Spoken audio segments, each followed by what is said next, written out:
এই দরজার সামনে আসলে মুরগির ঘরে এই শব্দ,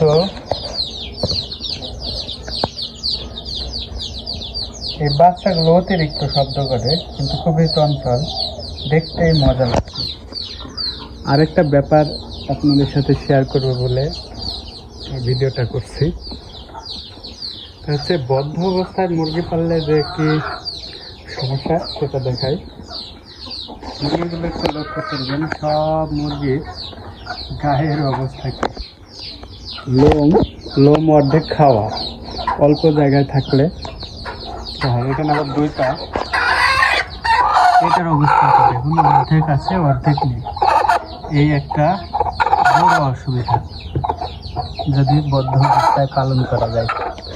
এটা কিন্তু মুক্ত অবস্থায় হলে, ডিম পারলে কুচি হলে একটা জায়গায় একটাই থাকতো, আর এরা বেশি ঠোকাঠুকি করতে পারে না। কিন্তু এরকম ঘেরা অবস্থায় হলে এই অবস্থা প্রত্যেকটা মুরগি হবে, এতে বিক্রি করার সময় সমস্যা হয়, মানে দাম পাওয়া যায় না আর কি।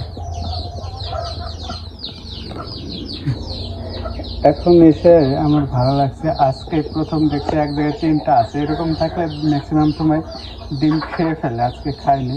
এখানে 3টা আছে, এমনিটা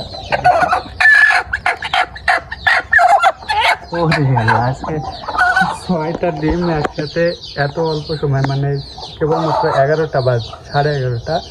এই 11:30টার মধ্যে আমরা 6টা ডিম আজকে পেয়ে গেছি। আর আপনাদের সাথে শেয়ার করা হয়নি, আমি অনেক মুরগি বিক্রি করে দিয়েছি, কারণ 2 বছর যাবত ডিম দেওয়ার পরে এখন ডিম পাড়া কমিয়ে দেবে স্বাভাবিকভাবে, যে বয়স হয়ে যাচ্ছে।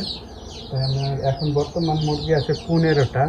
আর আমার এই বাচ্চা মুরগিগুলো নিয়ে এখন আশা ভরসা, কিন্তু বাচ্চাগুলো তো কয়েকটা মারা যাচ্ছে।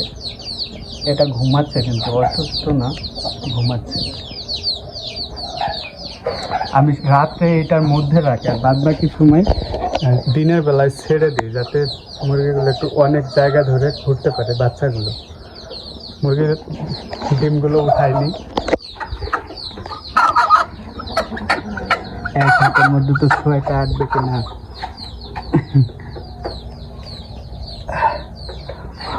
অনেকগুলো ডিম আজকে অল্প সময় পেলাম।